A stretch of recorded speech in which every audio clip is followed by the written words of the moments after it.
Hello, welcome to Libra Philippines. So ito yung reading natin for Libra, Sun, Moon Rising, Venus, Jupiter, Libra. Take only what resonates. By the way, kung gusto mo magpabook ng personal reading, Jing Tarot Reader, yan, friend ko yan guys, Virgo Philippines at gmail.com. Diyan, pwede ka mag-email dyan or doon sa may Facebook page, Madam, space P, space pa sa dulo. TikTok namin, Unipri, UNIPRI. Diyan ka pwede maka-avail ng mga crystals bracelets, mga crystals and mga lucky charm and also evil eyes. For example, ito, yan, assorted color na evil eye, tapos may mga crystals din siya and lucky herbs. So, you might want to check this out doon sa aming TikTok shop. Adjustable necklace siya mga yan, guys. And yeah, let's start. What do we have here for the sign of Libra, Sun, Moon, Rising, Venus, Jupiter, Libra.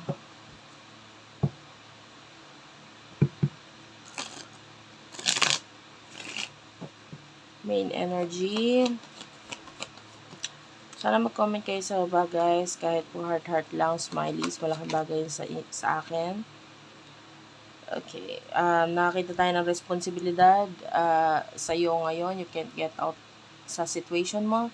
Hindi ka basta-basta pwedeng umalis. It's like you have to do something. You have to focus dito sa pinagkakaabalahan mo kasi I feel like there's no way out, no? Kailangan mo tapusin or ayusin ito. The Fool is here. So, nakakita tayo dito ng mga risk sa'yo. Kailangan mo mag-take ng risk eh. Ngayon, kung hindi ka pa nagte-take ng risks, now is the time to take the risk. Okay? Kung hindi ba sa inyo gusto mo man gawin yung risk, hindi mo magawa because the Ten of Wands, marami kang obligasyon, marami kang responsibilidad at stuck ka nga sa sitwasyon. Kaya kung ano man yung gusto mong i-risk or yung iba, it could be a talent na gusto ipakita, i-show sa iba. It could be hindi niya magawa or hindi mo magawa ngayon. Dahil nga sa marami kang obligasyon. Iba maybe hindi ka makalis sa career mo but you have to do something.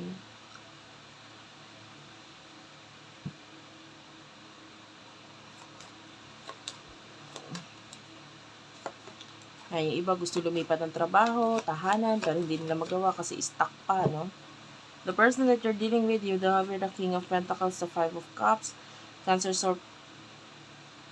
nakarinig ako ng surprise. So, I don't know kung may mga ginawa bang surprises itong person na to sa'yo. Like, may mga binigay siya na something na nakakagulat or surprise para sa'yo. Or this could be you na may mga bagay na ibinigay sa person na to na pa-surprise yung dating. Maybe giving this person a gift.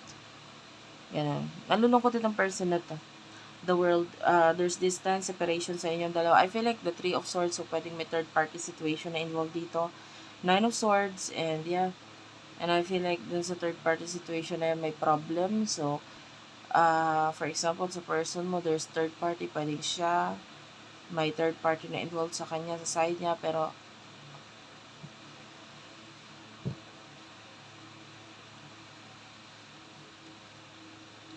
pwede nagkakaroon ng troubles or paghihirap sa kanila, sa sitwasyon nila.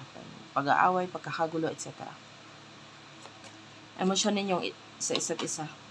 Or if this is you na person na stuck, na may karelasyon, na pwede nagkakaroon kayo ng pag-aaway at pagkakagulo ng person na kakonect mo pang iba ngayon. So, kung sino man ito. The Four of Pentacles, the Eight of Wands, emotional. Emotion ninyo sa isa't isa, the Fool, and the Page of Cups.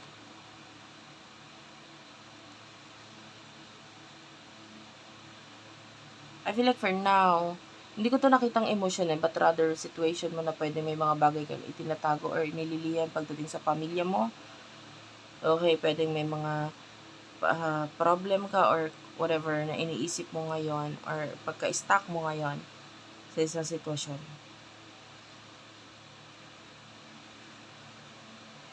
And yung person na ito, nakakita tayo ng love dito but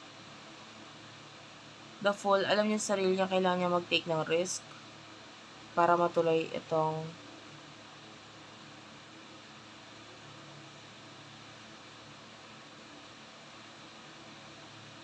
Nakarinig ako ng word na nandito kami. So, itong person na to, parang nandyan lang siya lagi para sa'yo. Kahit physically or emotionally, parang wala talaga siya. Yan. Mahal ka niya, pero alam niya kailangan niya mag-take ng risk dito. Pero mas nauna sa kanya yung takot, or alam niya hindi niya kaya, or hindi pwede, hindi dapat, ganito ganyan.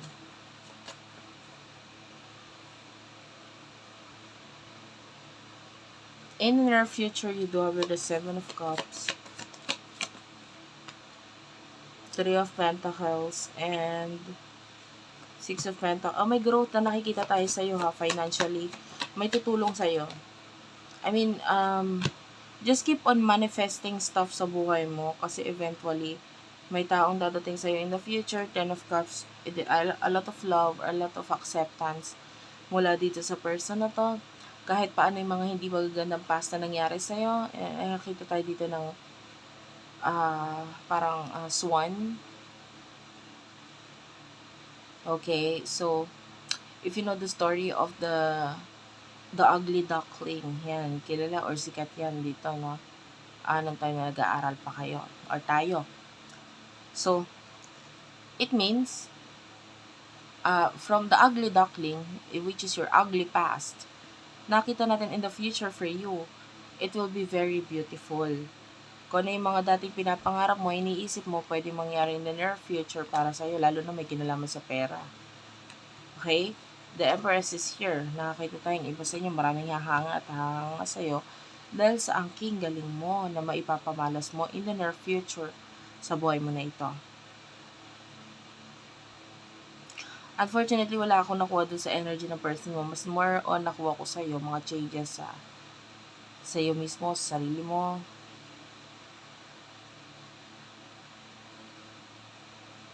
So, yan. The Empress is here. The Empress, it has this Venus energy, yung planet of Venus, and Venus attracts.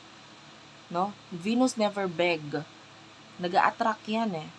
And I can see you attracting money in the near future. At saka talaga may tutulong sa'yo. Nakikita ko naman din, inaalaw mo or inahayaan mo ang tulong itong taong ito. No, which is pwedeng yung tulong niya ang talagang pwedeng makapagbigay ng success and money in the near future para sa'yo. Okay, wala akong nakuha sa person mo, but rather sa'yo in the future, you will be this person, very successful person. Gustuhin mo man or hindi. Talaga may tutulong sa'yo para ma-reach mo yung goals mo na yun. So, thank you for watching guys. Pa-comment nyo sa baba, pa-heart, smileys, malaking bagay sa akin. Ingat kayo lagi and bye-bye.